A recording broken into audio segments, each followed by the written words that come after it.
Attorney Jonathan Elson, reminding you that if you've been injured in an auto accident, it's important to have somebody on your side. When you need a lawyer, then you need Nelson.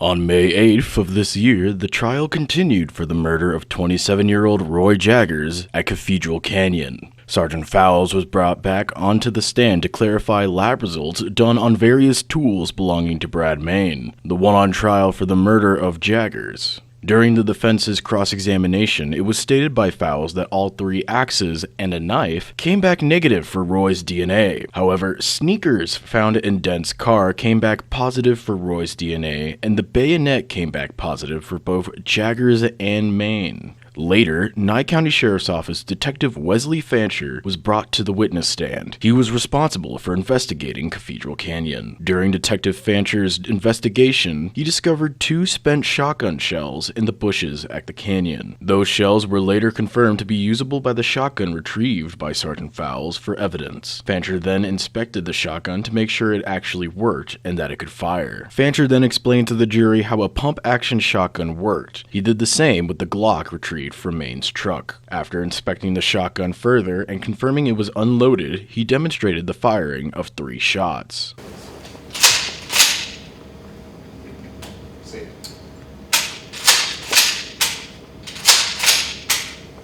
Fancher then was asked about the GSR test he had done on Brad Main, GSR being a test to uncover gunshot residue on a suspect. While the test was done on Main, Fancher was unsure of the results from the lab. Dr. Brad Murray was then brought to the stand to testify as they were responsible for the autopsy done on Roy Jaggers.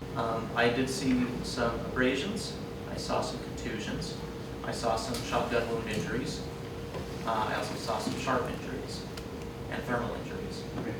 He also explained photos that were shown of x-rays depicting multiple broken bones in Roy's body that Murray determined to be from shotgun wounds. He also performed a toxicology on the body as well, showing Roy had methamphetamines and THC in his system. Tom Gibson's cross-examination showed Murray did not take tissue samples of the wounds and could not confirm injuries in the anus of the body. The final witness of the day was Michael Lasher, who was a mitigation specialist and was responsible for determining Main's mental state. However, he confirmed to not be a mental health specialist. Judge Wonker allowed Lasher to testify on Main's mental state if he is convicted. To close the day, Main was given his constitutional rights regarding whether or not he'd like to testify.